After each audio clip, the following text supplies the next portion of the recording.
So today something very shocking, day before yesterday something very shocking happened when this NCERT book came to light, where there is a chapter showing corruption in judiciary. And singling out judiciary for corruption actually is giving a very wrong message in the entire country, especially to the impressionable minds which are these children. I don't say that there is no corruption in judiciary. I also don't say that children should not be taught against corruption. But children should be taught of value system, that corruption does not lead you anywhere. Corruption will ultimately lead you in, may lead you in jail. The money that you acquire out of corruption ultimately may not reach even the children, or you will not be able to use it in your lifetime. These are value systems which needs to be inculcated in our children, rather than showing that one segment of the administration is corrupt.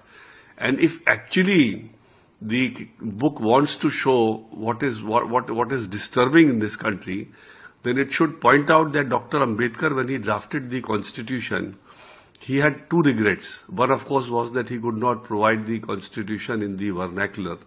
And the second regret was that he didn't provide for any qualification or disqualification amongst legislators.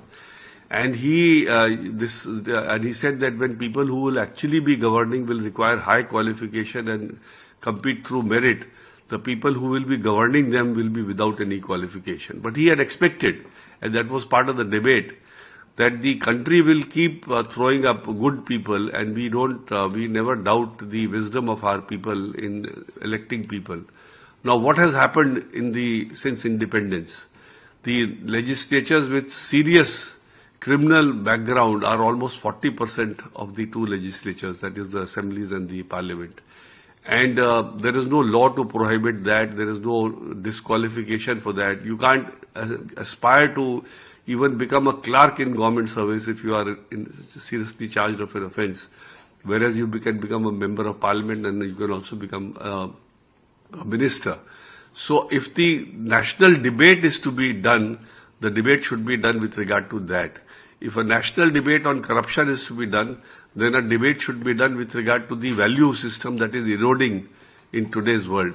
If the debate on judiciary is to be done, then you have to also see the pitiable condition in which the judiciary is functioning, with so lack of infrastructure, and in spite of all that, our disposal rate in the world is one of the highest. In spite of these, problems of infrastructure and lack of number of judges, the judge to population ratio is also one of the worst in the world. So, if you want to point out something, point out these facts also.